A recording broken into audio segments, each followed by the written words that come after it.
দাবি জানিয়ে আসছি।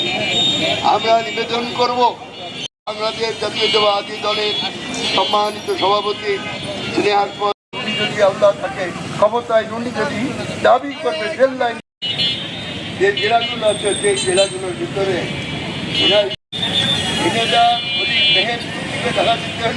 কাজ করতে হয়। যদি আমরা নির্বাচিত হতে পারি তাহলে আমরা বিরোধীদের দাবি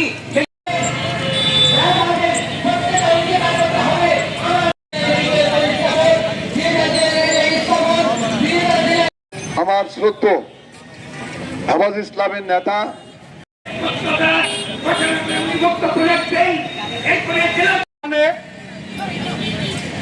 কোন উন্নয়নের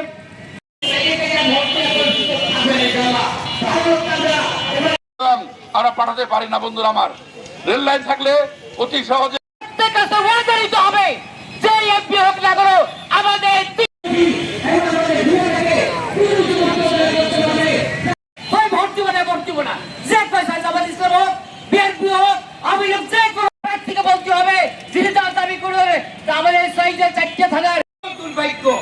সম্মানিত উপস্থিতি ঝিনাইদহ মেডিকেল কলেজ